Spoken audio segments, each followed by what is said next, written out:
back to the point of what did I do for myself? I had to run. I had to go lift weights. I had to get back into my body. Like I've always been an athlete, always played sports. And so that was the time for me to do that. And immediately as I did that, thoughts became clear. Like, I think the foundation and the bedrock on which my emotions ran was just solid. It was far more solid. I was calmer in situations because I was able to exert myself physically and run through all the thoughts of the day and all the emotions of the day, right? Was a big deal. And also just talking to God. Hello, and welcome to Grief, Gratitude, and the Gray in Between podcast. This podcast is about exploring the grief that occurs at different times in our lives in which we have had major changes and transitions that literally shake us to the core and make us experience grief. I created this podcast for people to feel a little less hopeless and alone in their own grief process as they hear the stories of others who have had similar journeys. I'm Kendra Rinaldi, your host. Now, let's dive right into today's episode. So excited for you guys to join us today. I have my friend Jason Matu Green. He's a video content creator, producer, and director. He is also a husband and a father and a friend and a Yes. We were just Yes. going down memory lane. We have not seen each other in maybe 25, I don't know how many, maybe 20 years. Who knows? Wow. At least 20 probably. But I saw your wife and your kids when I was down in California a few years ago. So I got to meet Major and Parker and got to spend some time with Yeah. Tara. So, but you were working that day, so I didn't get to see you. But it's I'm just so happy to have you on. So thank you, Jason, for Man, being here. no worries, Kendra. It's so good to see you, man. You're like a light. You're a constant beacon in the world. And Oh, by the way, fans and folks, her whole family is like this. That uh, smile, it's the same thing. All of your siblings, your mom, uh, your dad, like all of it. I remember it so uh, well. So good to see you, man. so sweet. Thank you. Same, my friend. I feel the same about you. And it was the timing of me connecting with you to have you on was so interesting because you had been on my mind. And then when I messaged you, you had just released your new YouTube channel, Yeah, Circles and Squares, yeah, with our friend Mathai. Are you guys going to do in all of them together? All of yeah, the episodes yeah, together? Yeah. So yeah. you and Mathai doing that. And then you said, hold on, wait till you see the episode I'm about to release next week. And it Yeah, was exactly on the topic that we will be talking about today. So it was yeah. right in alignment with that. So anyway, oh my gosh, I'm saying too much without really going into the details of why it is you're here. So I let's love it. talk about you. Let's talk about your upbringing. Yeah, Then let's talk about your first marriage. And that's part of the reason we're chatting yeah. today. It's your grief journey there. And then we'll talk about your present as well. So let's go Love there. it. Tell me, where did you grow up, Jason? So I grew up in Pasadena, California. I'm the youngest of six, and it was one of those things that my dad was a Marine. So a lot of my siblings were born like all over the world: Okinawa, Hawaii, Texas, North Carolina, South Carolina. Like we were just born all over the place, and so I kind of came in last after my dad had just retired. So it was a very strict military household, but a lot of love, a lot of joy, a lot of music. And it was just a great time. Like I grew up having the best time ever. So, it's one of those things I Mm. think, even in my creative work, a lot of it is there's a lot of humor and there's a lot of high energy involved. Like, Matthias is super calm and chill, my co-producer and co-creator on Circles So and chill. Squares. And I'm like this super hype individual, like, yo, let's go. I'm super, let's go. It's one of those things. It's because my whole family was like that. Like, that's my dad, right? So, it was just a Uh, lot of fun growing up in Pasadena. This is like the early 80s and throughout. And yeah, it was just a wonderful experience, man. That's awesome. So you mentioned music. So I know you're a musician, but so then Yeah. was music part of was your parents musicians? Were your siblings musicians? Yeah, Tell me I about that. mean, music was is really deep in our family in terms of, my grandparents all played instruments in the church. So, my mother grew up in Detroit with my father, going to Pastor Franklin's church, which is Aretha Franklin's father. And so our grandparents Oh. played organ and guitar in that church. So gospel music was always a big thing. And, like any young kid, when you're like 13, 14, 15, you're starting to find your own identity. So, I was finding my identity through music at that age, but I had such a background in it that like I understood gospel, I had an affinity for jazz. I love funk and R&B. Like it was just something that was played in our house all the time.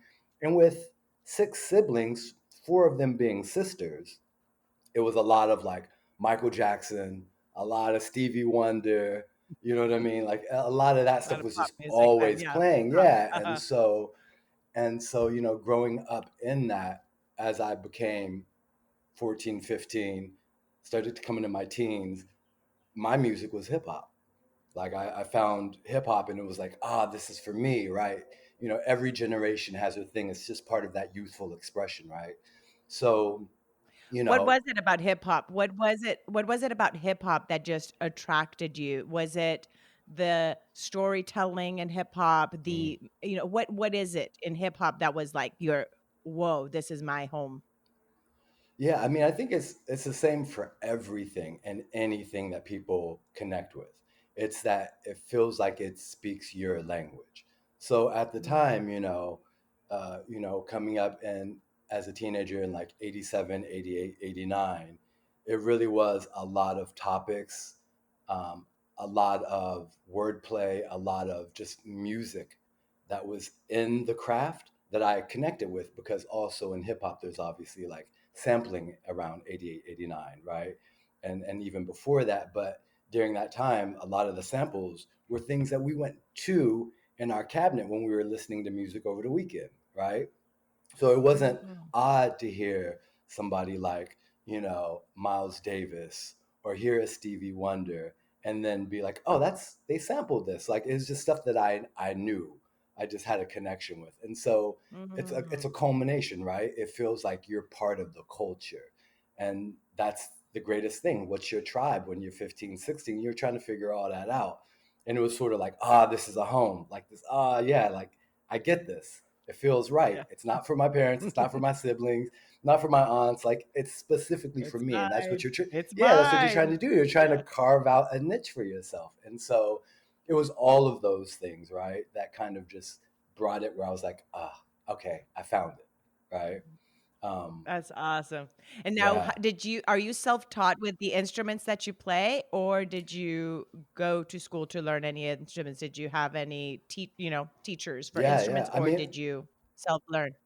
You're I bass, went right? to Are you bass? school. I play bass. I'm a bassist, and I Yeah. went to school for Mhm. a little bit. So I was in classical string in college, learning the upright bass. So French bow and German bow, and as I was doing that, it was just the people that I were around were like, "Yo, we need a bassist in this hip hop group," which was kind of the thing that was happening, bringing live instrumentation into music at the time. So I just stopped school and kept playing and moved kind of to electric bass. And, again, it was one of those things that it was like a home. It was the best of both worlds. I grew up, Mhm.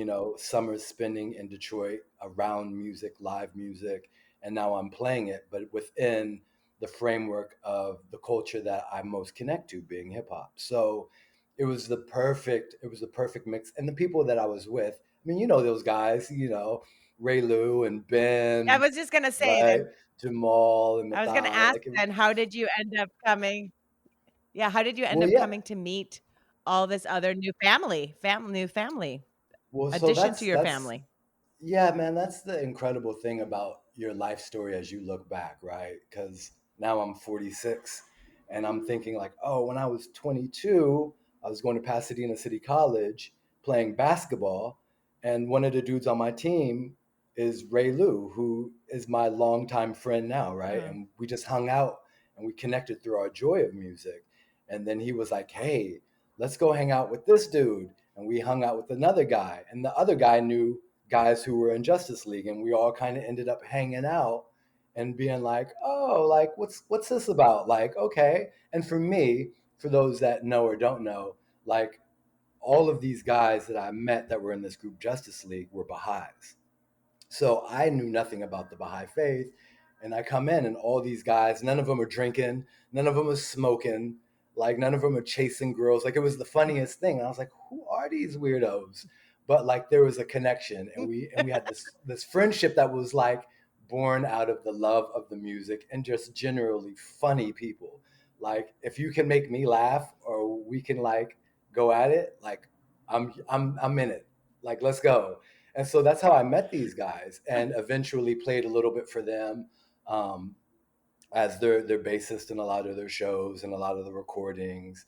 My wife Tara Ellis was around at that time, so we had been friends long before we even dated or got married. But we were just kind of all Mhm. around each other. There was a community that was formed based on this music and this culture, and we've kind of have just grown through the Mm. last 20 plus years in that, and the roots are just so So deep now. beautiful. There's just so much history that it's like, yeah, Yeah.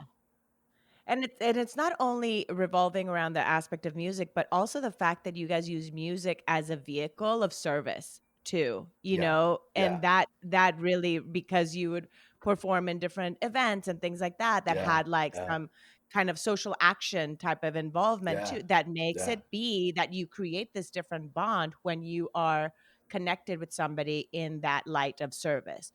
yeah.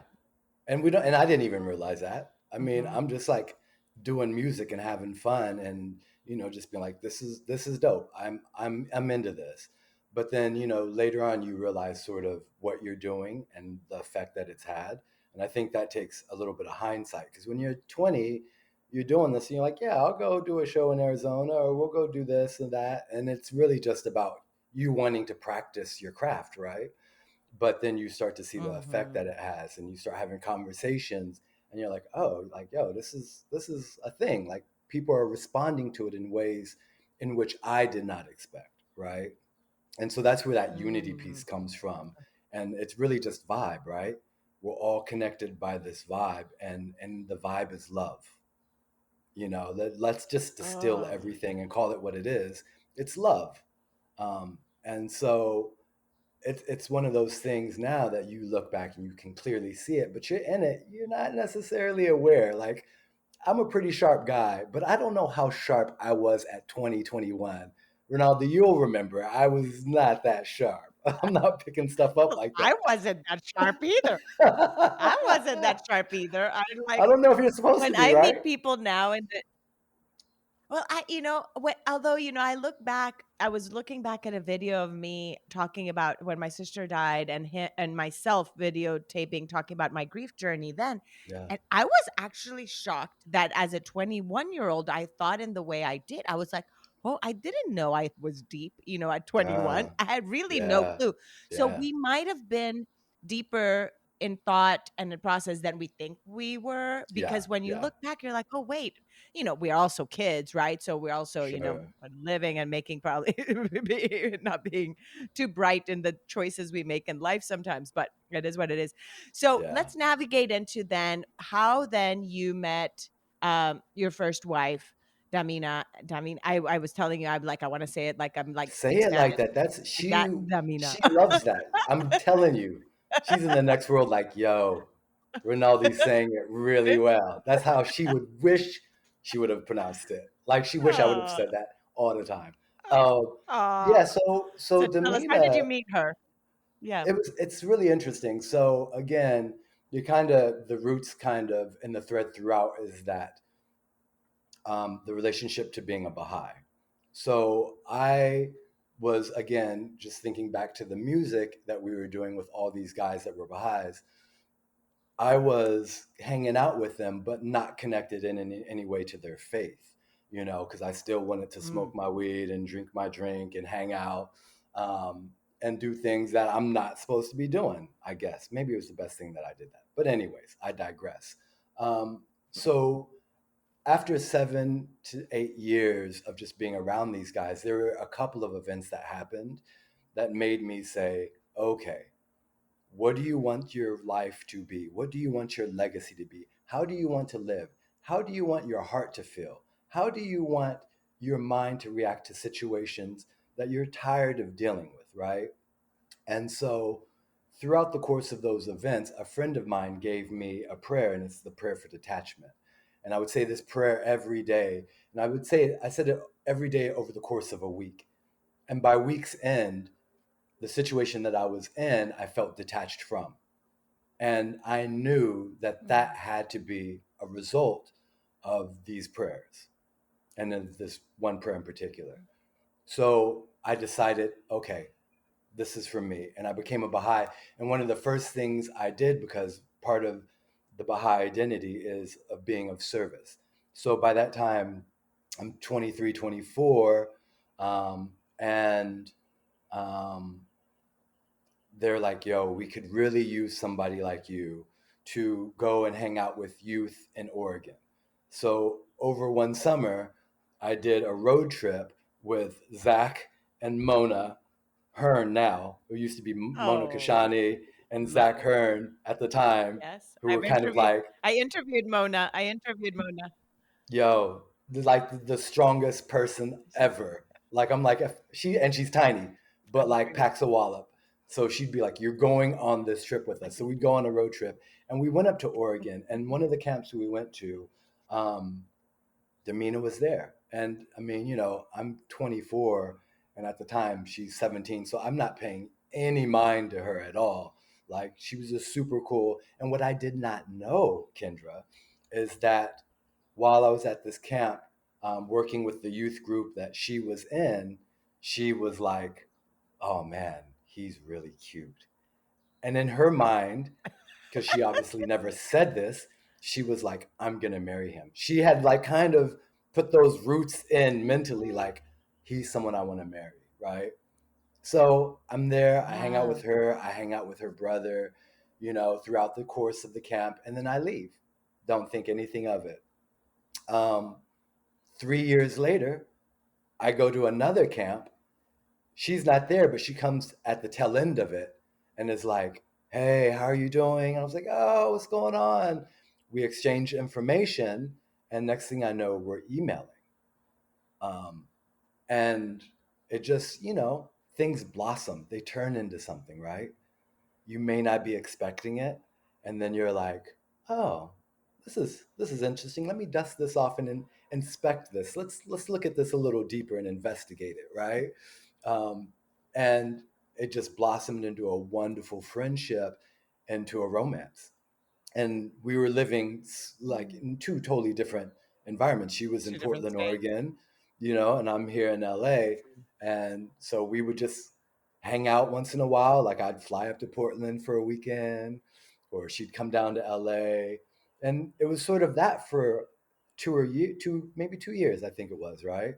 Um, Oh, and wow. then she transferred to a college in Ohio. She went to Antioch in Yellow Springs, Ohio.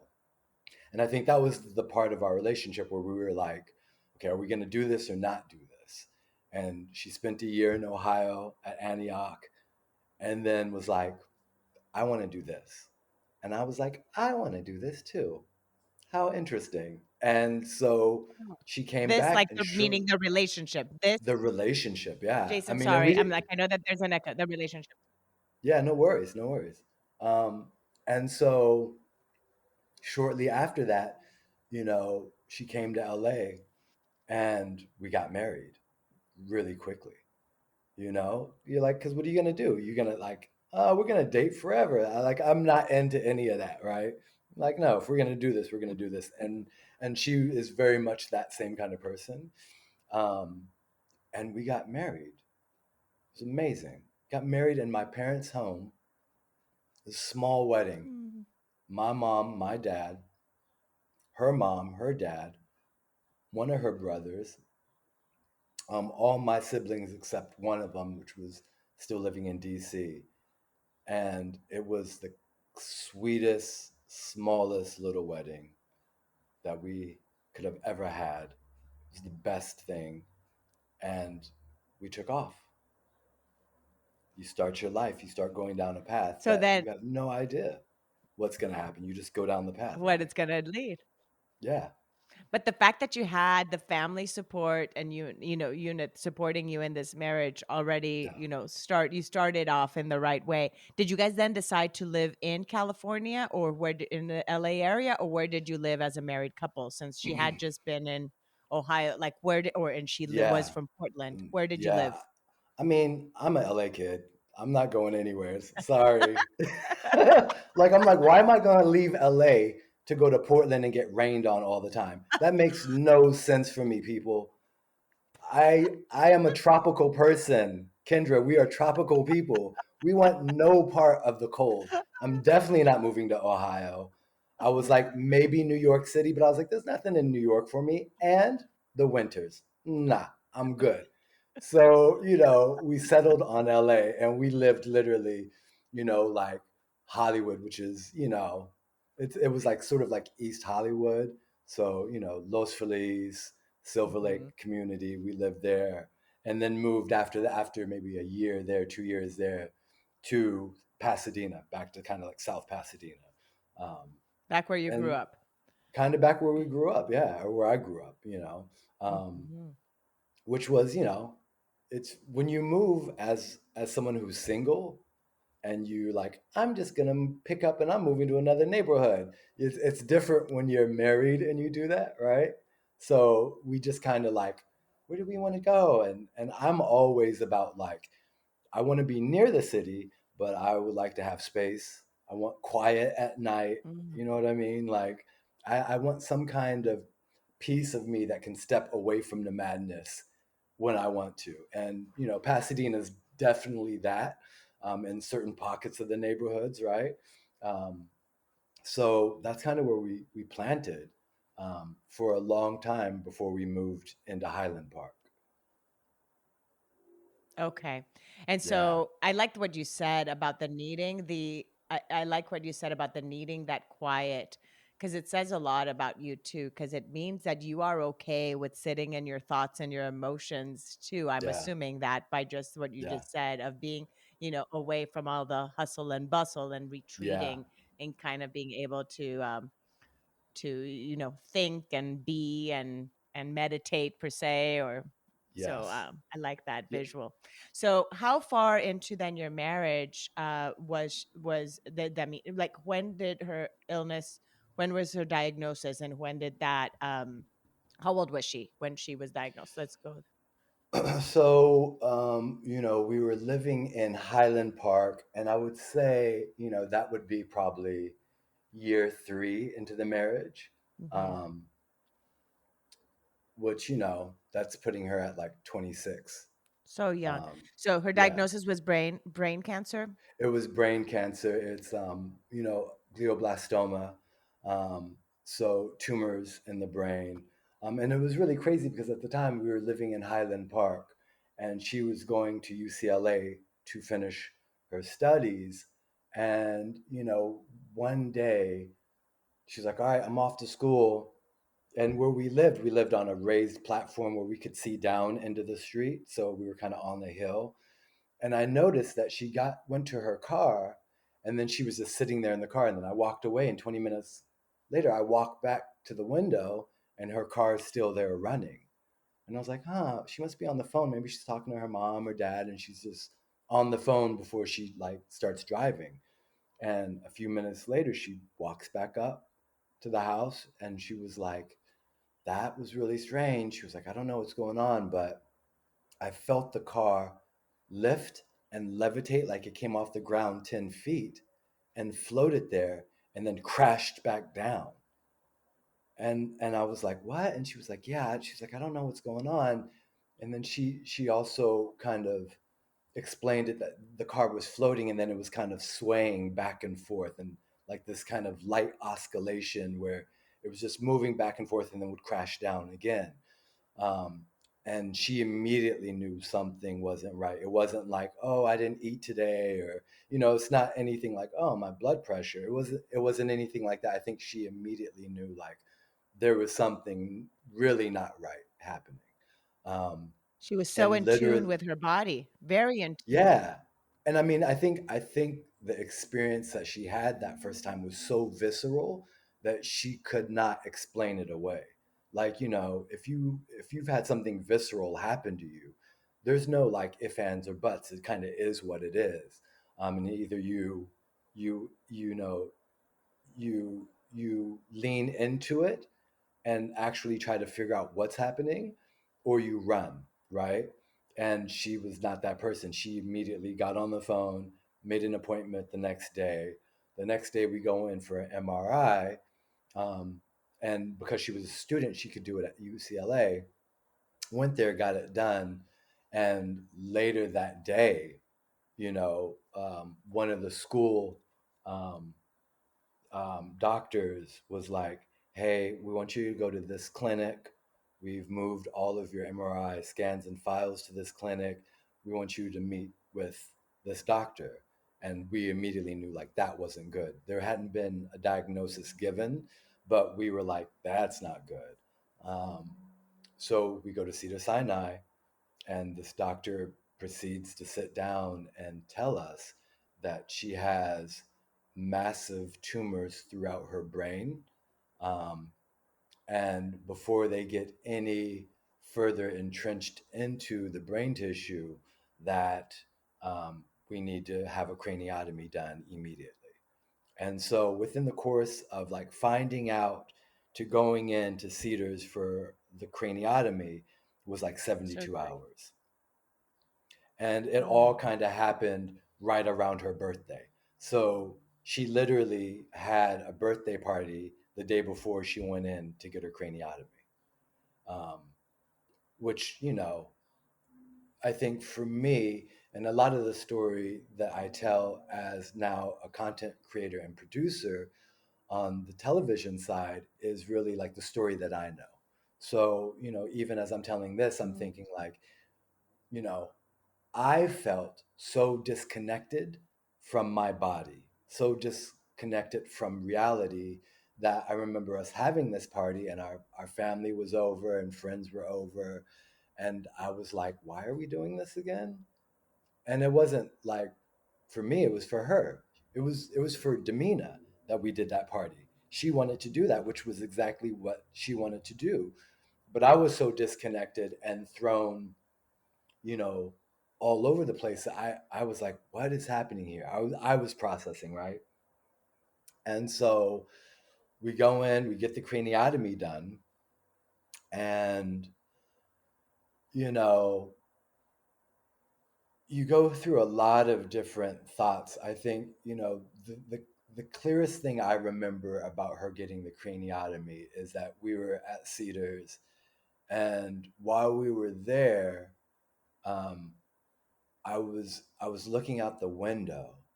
And as I was looking out the window onto the street, you see the hustle and bustle, and you see like people that are just moving. Things aren't stopping because you want them to stop. They keep moving. And as my eye kind of scanned and started to focus, I saw something. I saw, there was this guy who was, for lack of a better term, a bum. Like he was a derelict, and you could see him stumbling, like he was clearly intoxicated. And at that moment, I was like, why doesn't he have brain cancer? Why is it Damina?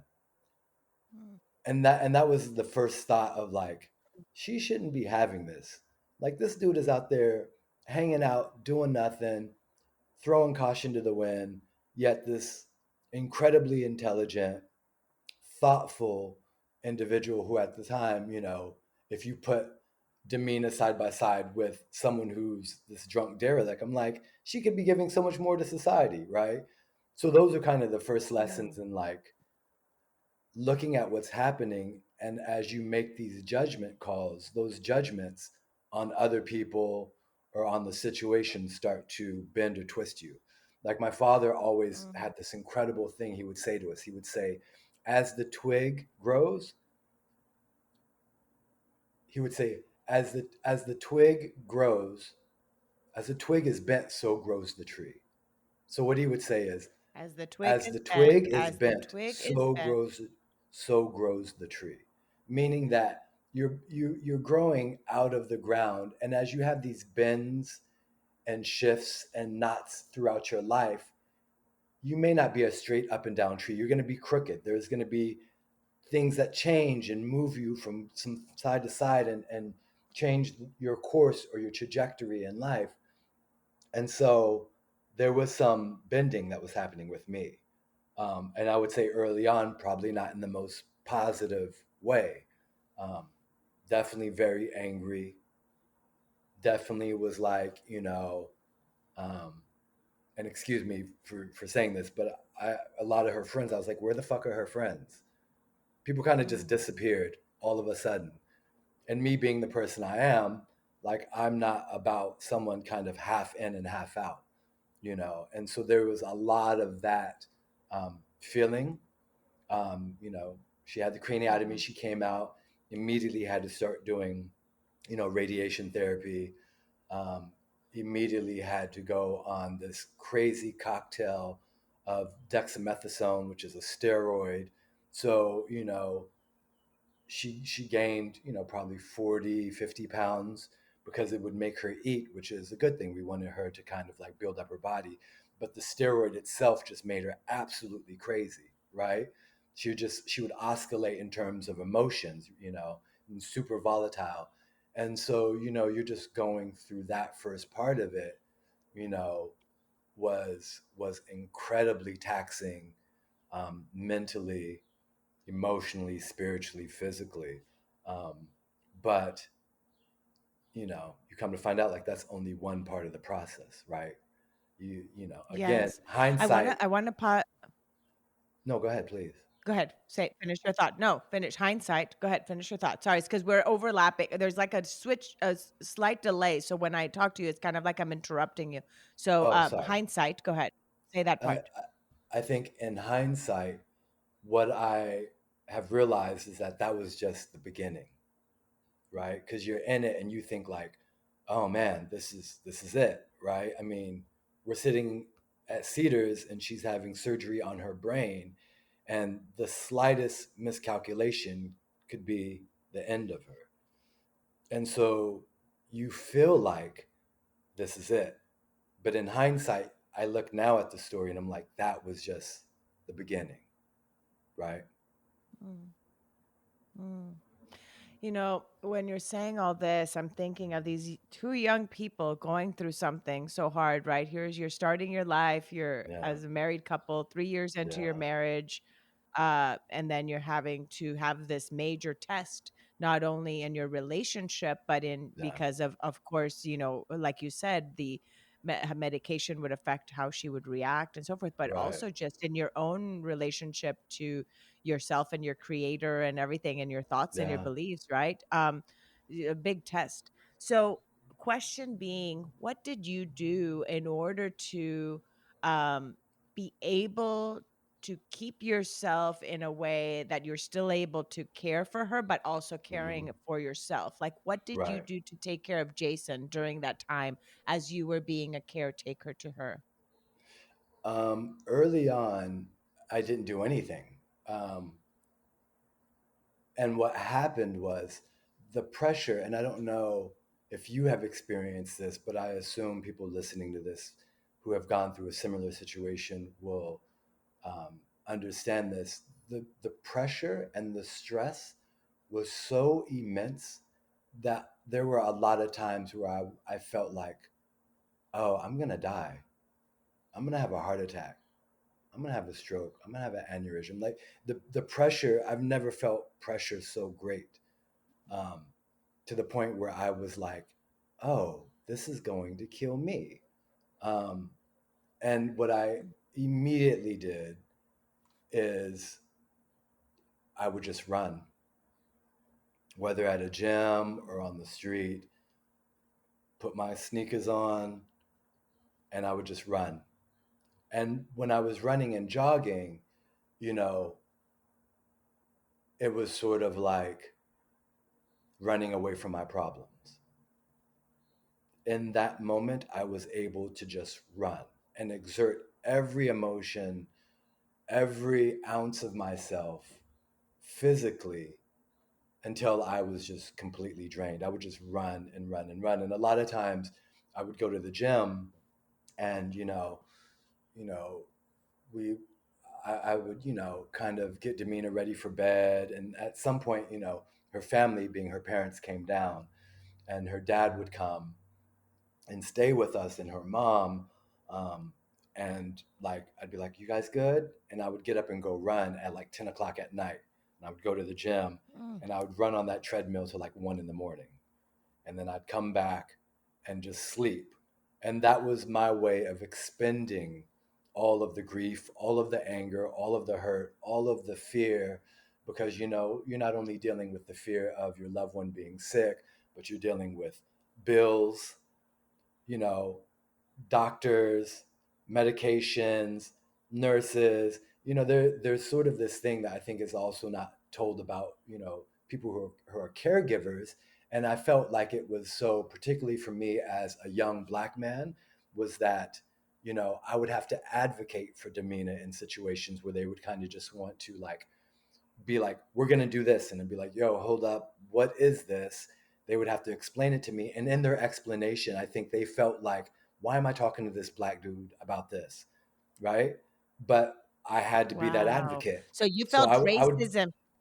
You felt yeah, racism even in that. You felt racism in that being an advocate for your wife, who is 100%. was a redhead white, tall Yeah. white woman. Yeah. Like the fairest Yeah, skin like of probably Ferris. Right. And so yeah. yeah, of course, because Wow. racism is not a thing in which you're like, I hate that person because they are Black or whatever race. It really is about the education, the misnomers, the things that you think are the person that have no Mm, bit of truth to it. So me asking or advocating or disagreeing or asking for second opinions to them was like, you don't have the right to do this. And in fact, you probably wouldn't even know what we were saying if we explained it to you anyways, which I had to quickly shut down all the time. And so I was not liked, but that mm, was okay. It wasn't about that. But back to the point of what did I do for myself? I had to run. I had to go lift weights. I had to get back into my body. Like, I've always been an athlete, always played sports. And so that was the time for me to do that. And immediately as I did that, thoughts became clear. Like, I think the foundation and the bedrock on which my emotions ran was just solid. It was far more solid. I was calmer in situations because I was able to exert myself physically and run through all the thoughts of the day and all the emotions of the day, right? Um, was a big deal. And also just talking to God, you know. I think you can say prayers, you can read, text from whatever discipline, but at some point, the conversation when it comes to spirituality is just heart to heart. So I spent a lot of time just talking to God. And of course, in the family I grew up in, that's what we did, talk to God all the time. There was that access. So a lot of the things that were happening with Damina were immediately making me fall back on the early education, the early spiritual education I got in the household, um, where I was just talking to God, talking to anyone that would listen in the spiritual realm. I remember, I think, asking my Aunt Betty, who I grew up with, who had passed years before that, like, you know, Aunt Betty, what am I supposed to do? How am I to react in these situations?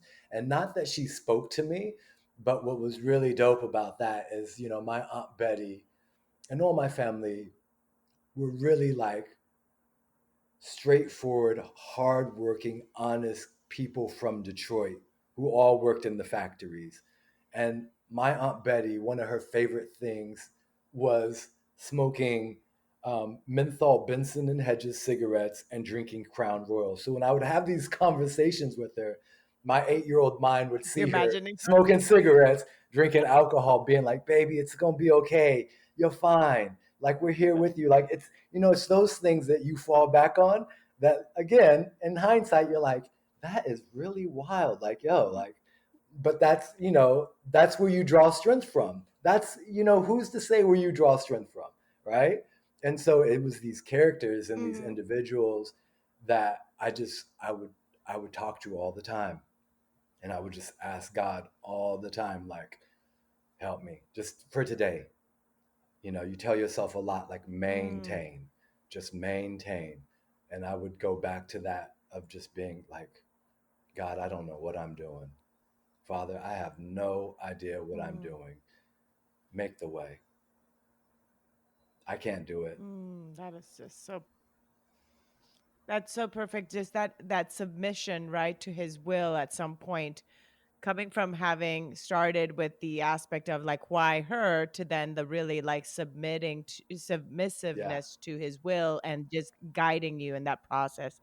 Um when you're saying the aspect of exercise, how that was really your therapy. People so much think that exercise is about the body a lot of times in this right, culture. Like we don't right. realize how big of a role it plays in our emotional, mental, and Yes, spiritual state as well, yes. and how important that is. And so for you, having maintained that strength and so forth, and what I saw in the video of forgiveness on YouTube that you did with Mathai, because in that, and I hope people go, and I'll put it in the show notes so people can see that video. You talk about how much your strength and your height and everything played a Mhm. part in you being Damina's caregiver. So Yeah, tell us, how tall are you, how tall is Damina, and how that role of your strength, physical strength, played a part right, in your right. caretaking. Well, Damina was 6 feet. And, all my sisters are like 5'11", 5'10", fairly tall women. Um, and, Damina was 6 feet and I'm 6'5". So, relatively speaking, I'm tall and she was tall. Um, Mm-hmm. and so, again, exercising, although I did not realize it would have that effect, it did help later on as she became more unable to Fragile. walk. And yeah, and just I mean, she just lost a lot of motor function at the end, being walking and speech.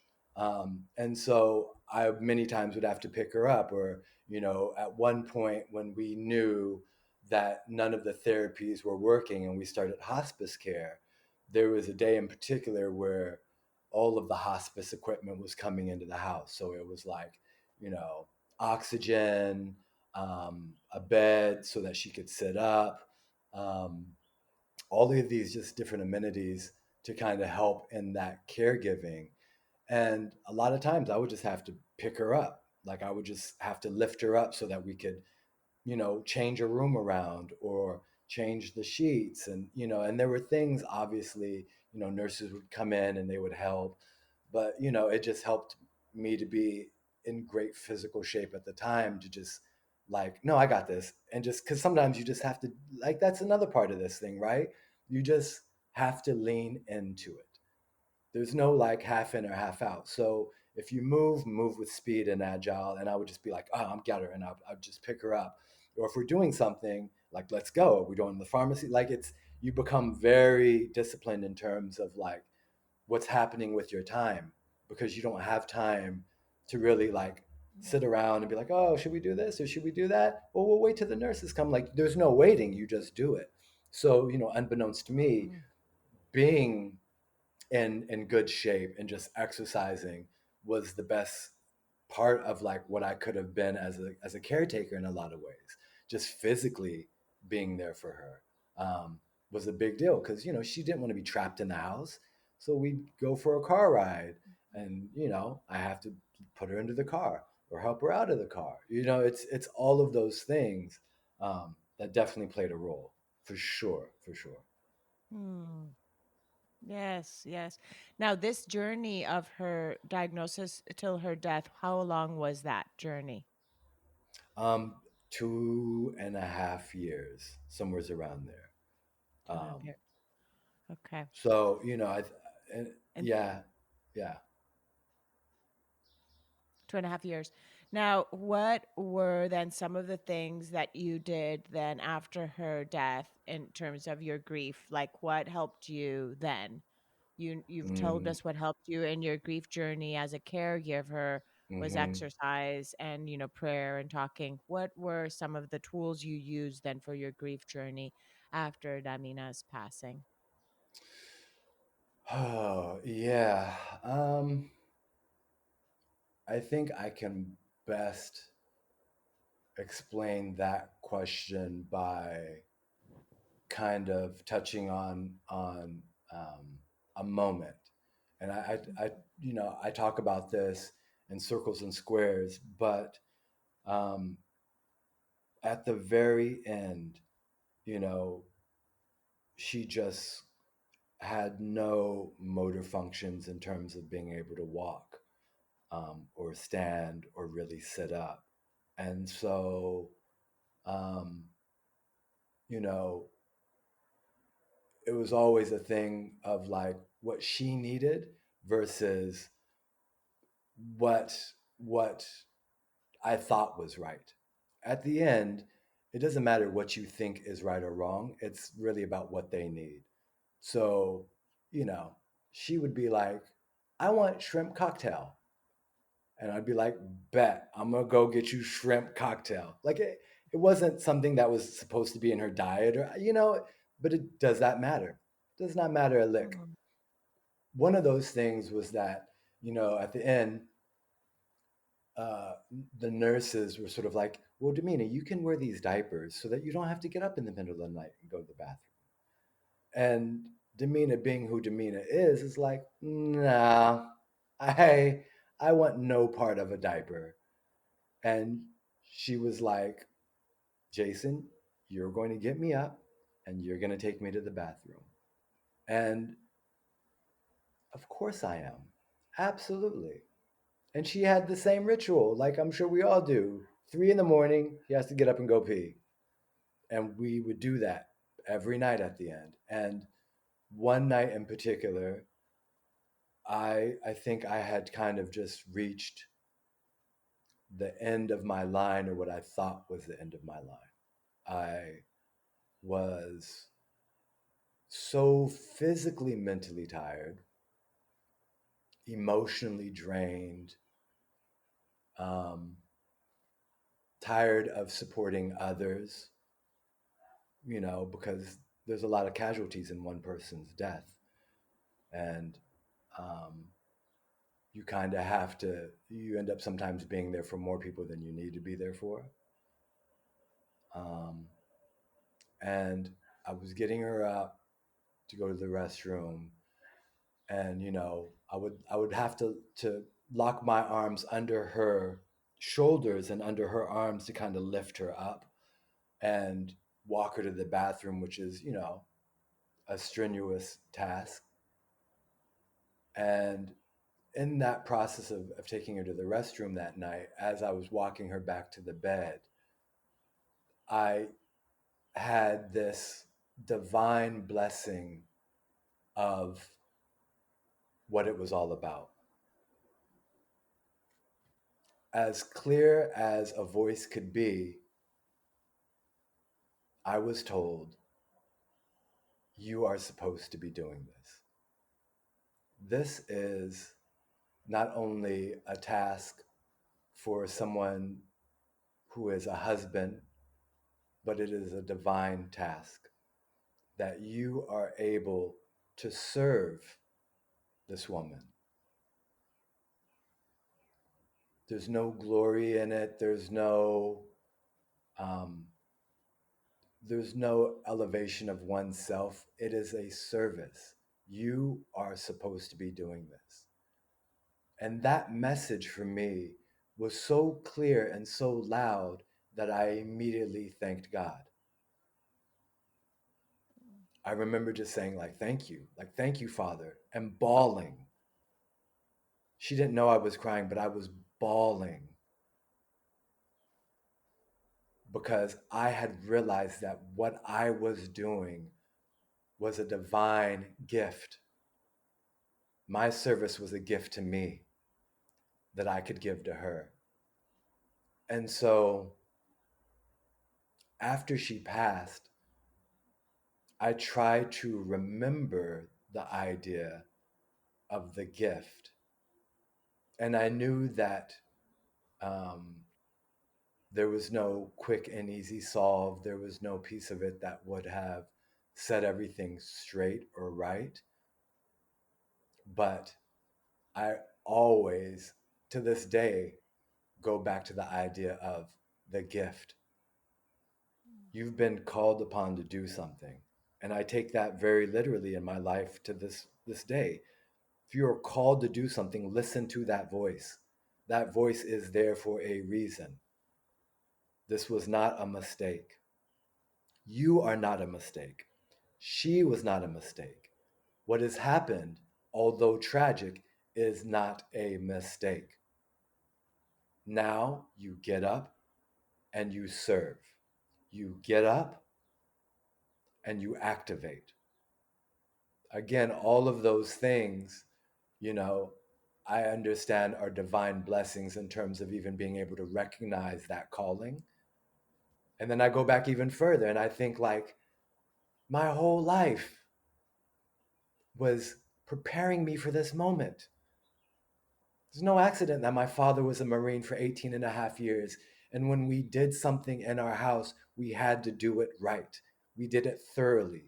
There was no half stepping.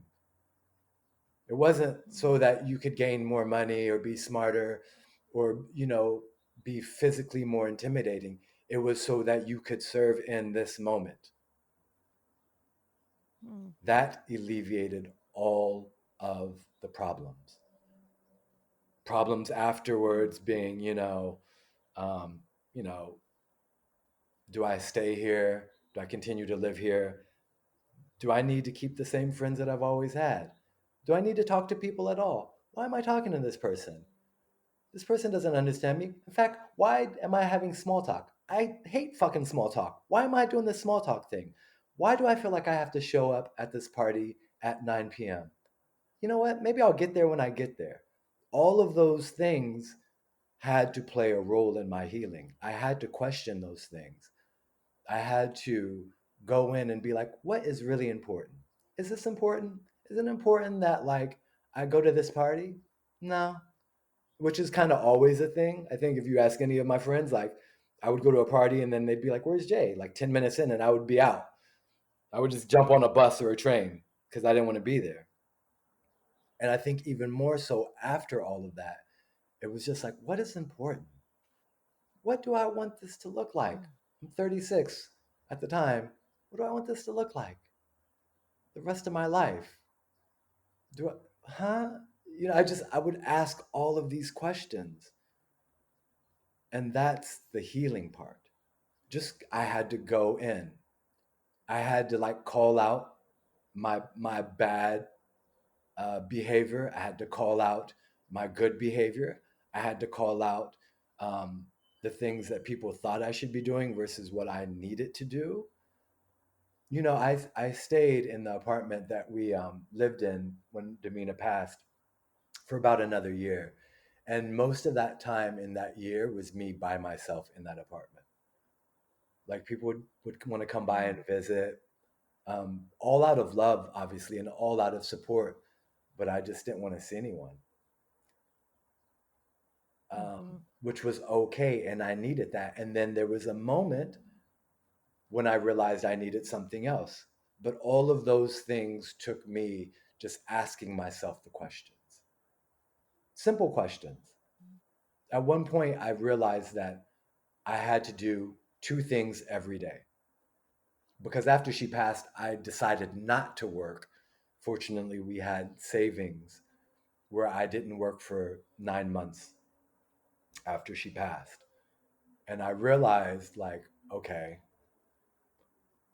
it's easy for you to stay in the house and not get dressed, not shower, not shave for weeks at a time.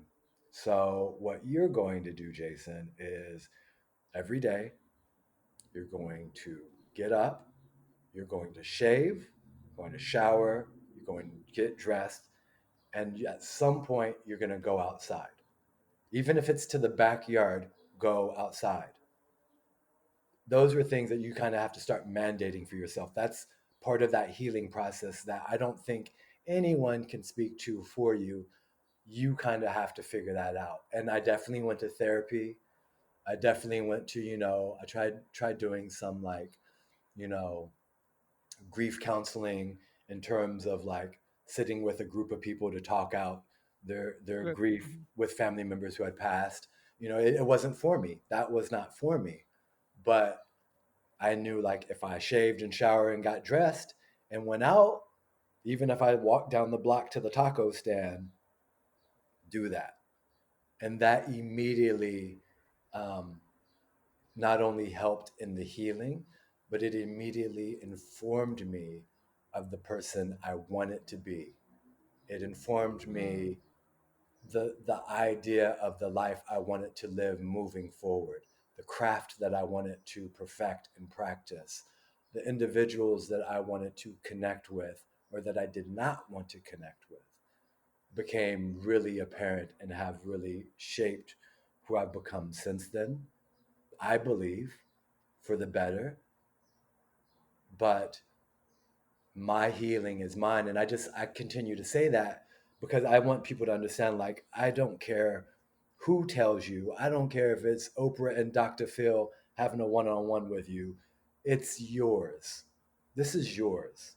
These Yes. decisions, Yes. these feelings, these emotions, the way you move through the world during, before, and after are yours. People may have some kind of Hmm. insight, but at the end, they have no idea what you are feeling, thinking, or dealing with. So Hmm. it's yours. And in that, for me, there's a lot of freedom. If I have to do something that Yes. someone wants me to do, I have no other choice but to do it. And if I make the choice on what I want it to be, that is a vastly greater freedom for me than not having that. Some people may find that like, like, oh, the burden of like, just tell me what to do. I think some people just want you to tell them what to do.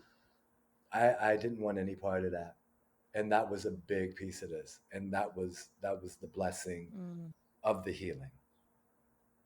I know who I am. That's so beautiful. Now you Yeah, because of that journey. Because of that journey, you discovered who you were. And something struck me when you were saying how you had to come back again to thinking what was important and what kind of legacy you wanted to have then. It reminded me of even just that choice and thought process you had some years then before when you chose to lead a path as a Baha'i in a Baha'i Yeah, life.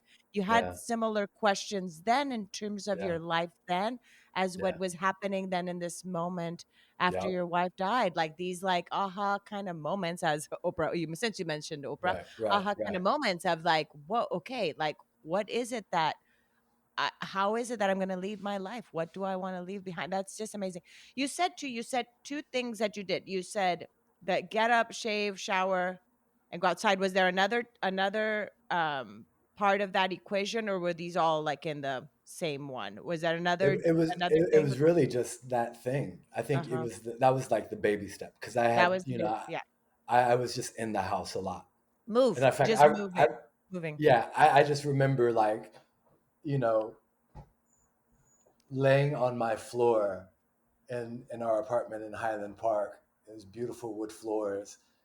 And, Mathai and my good friend Juan came over and they were like knocking at the bottom gate and like, Jason.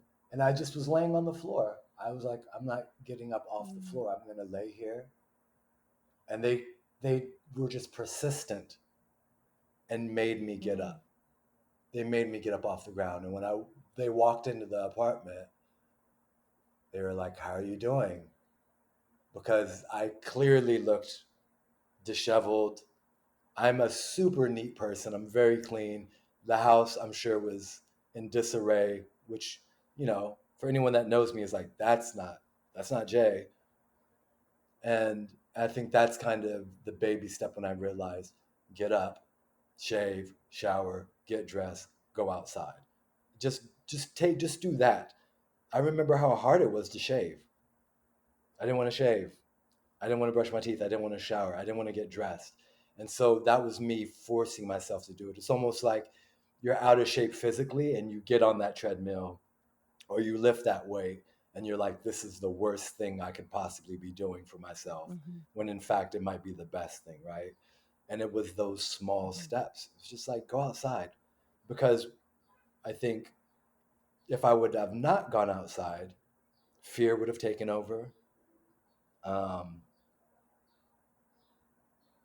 and I say fear because, your home then becomes a bubble. I think we're living in a time right now where we're Mm. having to live in a Right bubble now, yeah. right now, right? Mm-hmm. Um, and it's Mm-hmm. a forced Mm-hmm. bubble. And that felt like a forced bubble that was not. Get out. Don't live in fear of like, because again, after all of that happened, I was like, I'm going to die. I'm sure I'm going to die. I remember going seeing a doctor right after, maybe a month or so after she passed, and was just, I assumed that I had high blood pressure and, all kinds of things was going on. And he was like, you're in great shape. He's like, you can gain a pound or two, Mm-hmm. but you're in great shape. And it shocked me to hear that Yeah, because you I have like literally, hypochondria. You have like hypochondriac 100%. I like in was that moment definitely, after I experiencing, was because it so in comes from your fear. trauma. It is absolutely. Yeah. Well, you And had so experienced the again, trauma, you yeah. know? And you assume like, okay, well, that's it. I did that. Okay, it's my turn. Which now I understand why a lot of spouses pass after their loved one passes, because they're sort of like, okay, it's done, and they kind of like move all their chips to the center of the table, and they're just kind of finished. Mm, And so I kind of had to go through that, mm, and part of that was just go outside, experience life again. A really beloved friend of mine, um, by the name of Gideon, we went out one night, um, and we went to the movies, just me, him, and I, and he was like, "I want you just to remember something, Jay." He was like, "Just remember that don't feel like you have to do anything, but also remember that you're now coming back into life. So when mm, you come back into this life, you're being like, oh, velvet. I remember what velvet feels like. Oh, right, right, right. mm, And is this silk? Oh, this is silk. Okay, okay, or corduroy." He's like, you're kind of like feeling these fabrics and just remembering what it feels like all over again, and not to rush that process. And I was like, that was probably one of the greatest things that could have been said to me at the time, because you sometimes feel like, okay, I have to like jump back into life or jump back into society, or the rules of how to move in this life, or oh, I got to start making money again, or and he just gave me again the freedom, and gave me in a way the permission to just be like, slow down, enjoy what's in front of you right now, enjoy all of mm, this, mm. and take your time. It's okay. That permission was huge for me at the time. I needed that desperately.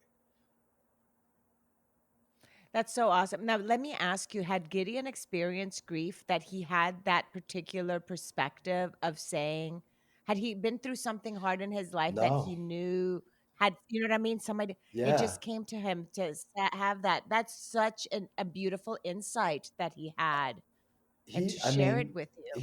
he hadn't there had not been, at least from what I know, a passing that happened in his life. But when you have the right people in your life, friends, those that are truly beloved, they see you, they know who you are. When someone knows you and loves you, they can speak to you and give wisdom that they're not aware of because of that love. He was just sharing an insight Back to that that bond. it's that bond. Back to that vibe, the vibe Th- that you mentioned. We're connected by that vibe called love. And once that's there, then you're basically connecting soul to soul. So It's your all soul is soul. telling the other soul, what it Yeah. is it needs, even though the mind of the person that's communicating may not Yeah. necessarily rationally know. Again, is that love and soul connection that ends up having. That's just And so profound.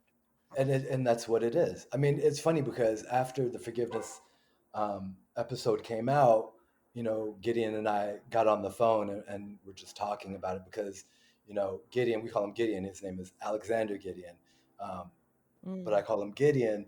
You know, Gideon was one of the friends who came over the night Damina passed. He is one of the people who helped carry her body down um, to the ambulance. Um, and so that connection, how can you? There's no faking. There's no, sort of like translucent, transparent, sort of pseudo friendship. You're all in. It's all in. Mm. So for him to say that afterwards, it's that bond, that vibe of love that we've been talking about. He knew exactly, his soul knew So exactly beautiful. the message my soul needed at that very moment. Absolutely. So perfect. That is just amazing. Now let's as we transition here, let's talk then about how then in that dynamic of support, how has your marriage now with Tara and Mm, being a dad with two kids, how's yeah, that played a part? And I know Tara also honors when it's Damina's anniversary. So of they knew course. each other because Tara was in your circle of friends. Very well. So Yeah, so how is that as now married to somebody that she herself does not is not a widow? You're a right, widower. How has that right. dynamic been? I mean, I should start by saying two things, um, just sort of to give background and context. Um, After Damina passed, my mom told me in a conversation that my mom and I always have. She told me, she was like, "You're not done. You're not done loving. There's a Mm. lot of loving you still to give. You're not done." And I immediately responded with, "Mom, I'm done. It's over. I'm done. I don't want to do this anymore. I'm not I'm not getting married. I'm not going to have kids." And my mom immediately stopped me and was like, "I understand if you feel that way, but don't you ever give word to that again. Don't speak that. You can feel that, but don't speak it. The moment you speak it, it's the reality. That is what it is." She was like, "You can feel it, but don't speak it.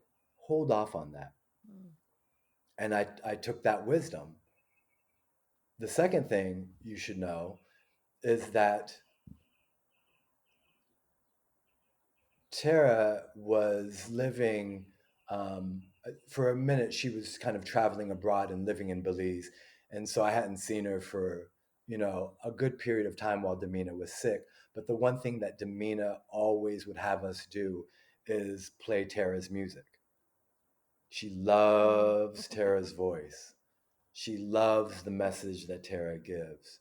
And I remember, Tara did some song and Damina was like, "I don't like that song because it's not in the spirit of who she is." Like she was Oh, very clear on like, no. oh, She wow. was like, "No, that's not Tara." And I was like, "That's interesting." But there were two moments where when Damina was in the bed and had a little bit of the ability to speak, but none to walk. Tara came over, washed her hair, cut her hair, did her nails, and then sung to her.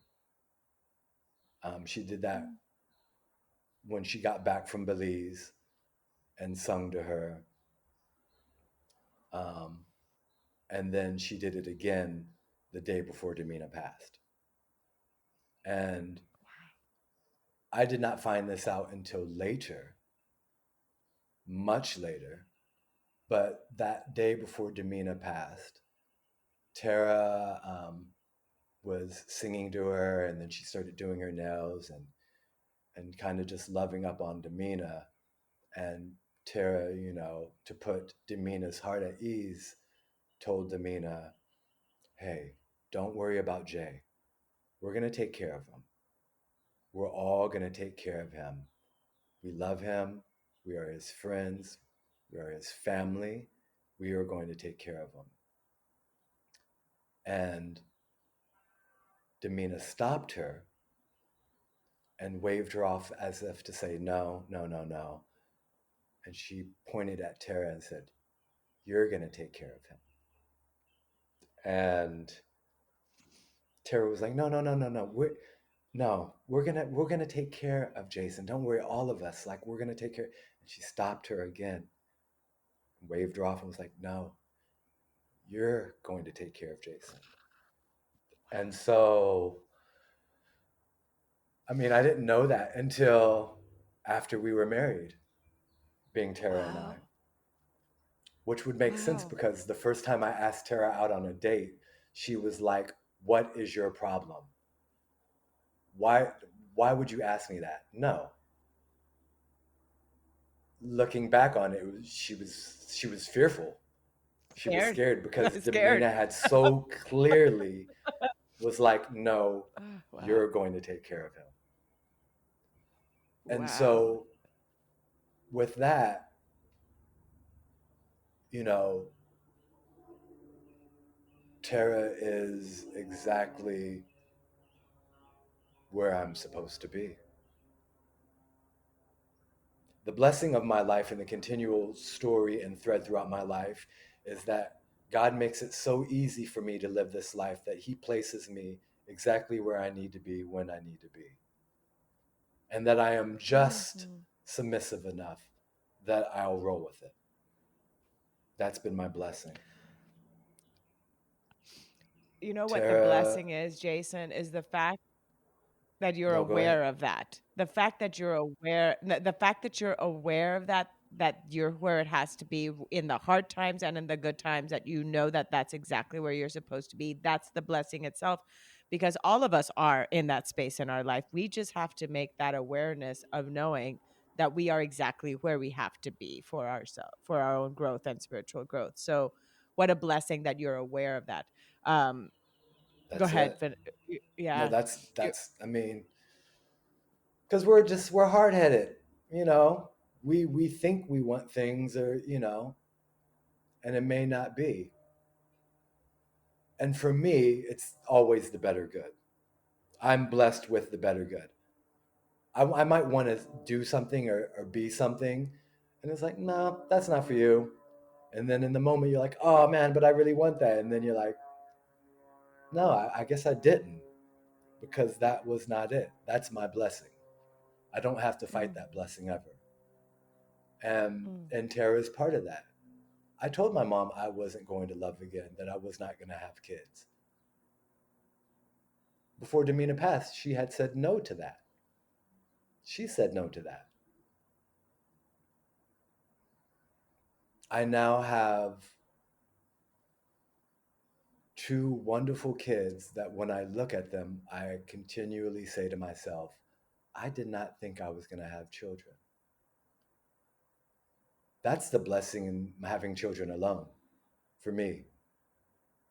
Saying to myself, like, oh yeah, well, I'm not going to have children. That's not in the cards for me. And now I look at them and I'm like, this is bananas. Two beautiful kids that I'm like, yo, what was I thinking? They're so amazing. They're the dopest kids ever. My daughter Parker, who's now 8, speaks truth to any and everyone. My She- son Major, who is 6, has no care in the world for what society thinks. He does what he wants to do, and he does it when he wants to do it.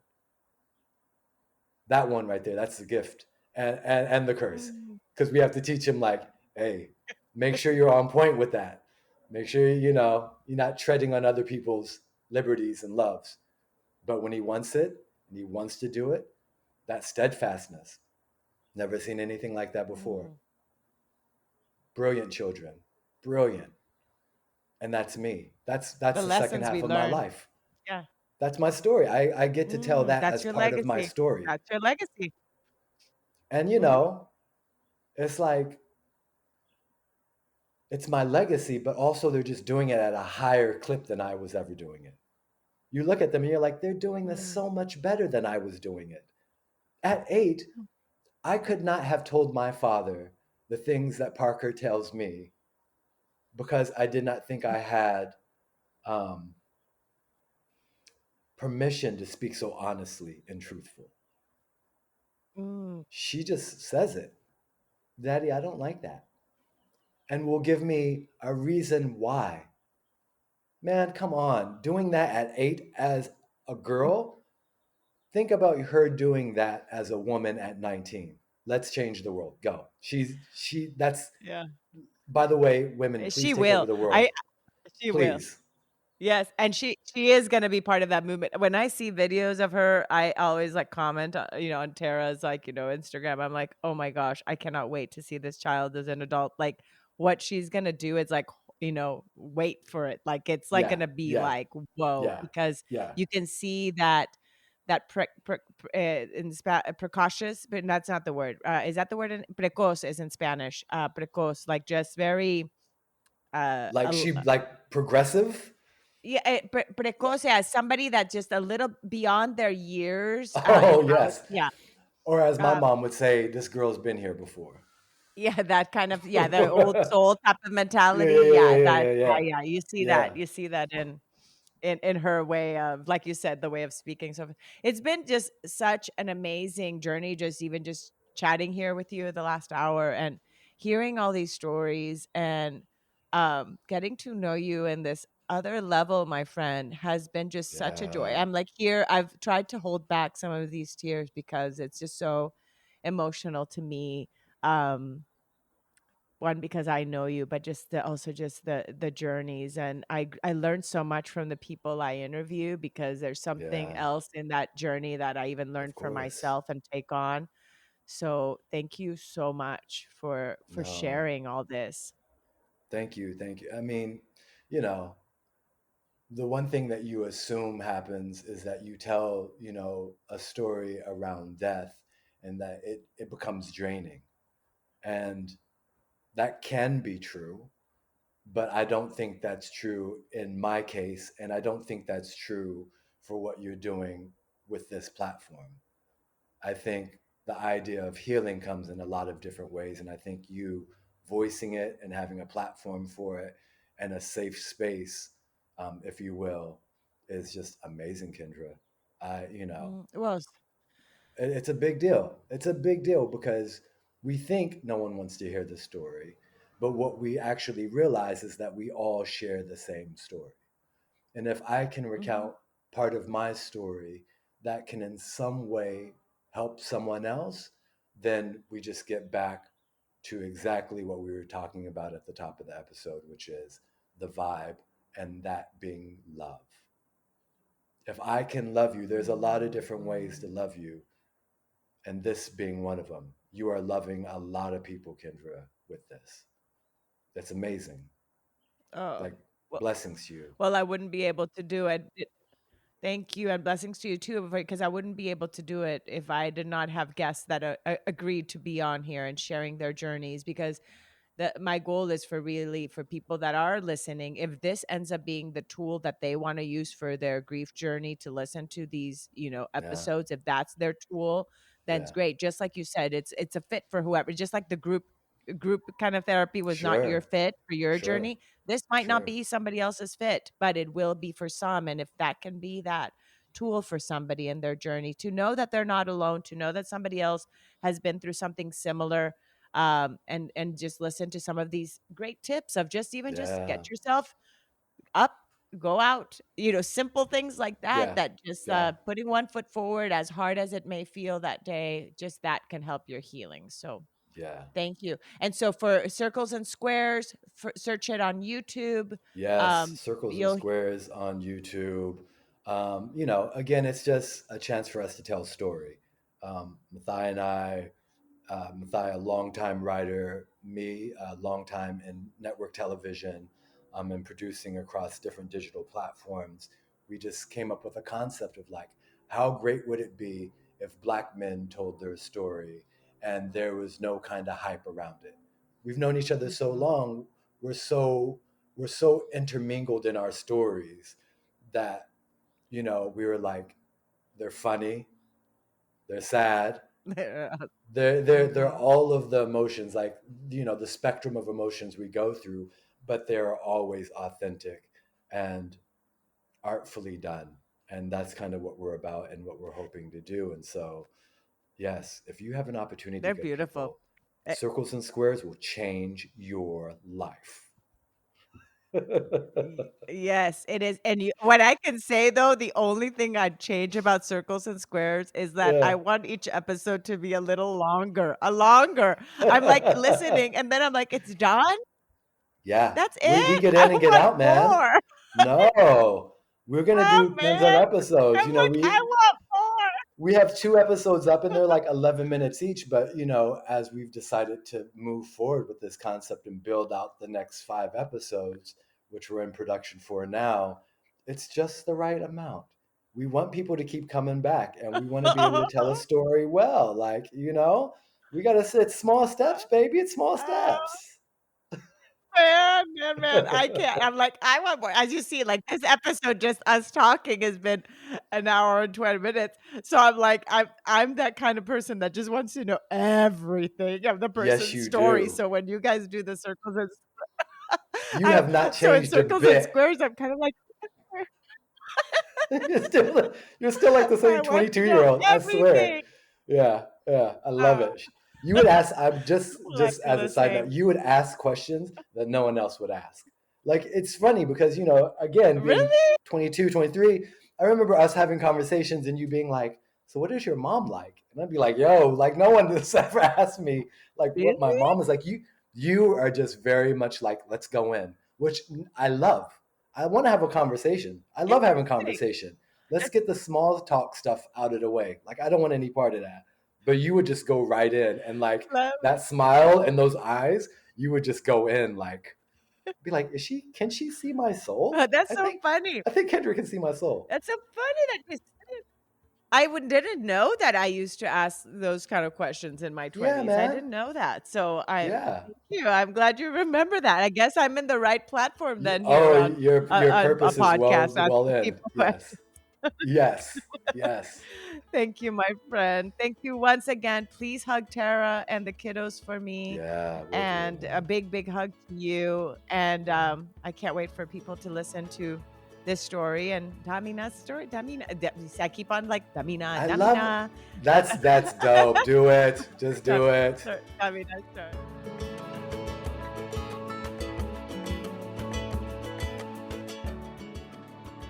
Thank you again so much for choosing to listen today. I hope that you can take away a few nuggets from today's episode that can bring you comfort in your times of grief. If so, it would mean so much to me if you would rate and comment on this episode. And if you feel inspired in some way to share it with someone who may need to hear this, please do so. Also, if you or someone you know has a story of grief and gratitude that should be shared so that others can be inspired as well, please reach out to me. And thanks once again for tuning in to Grief, Gratitude, and the Gray in Between podcast. Have a beautiful day.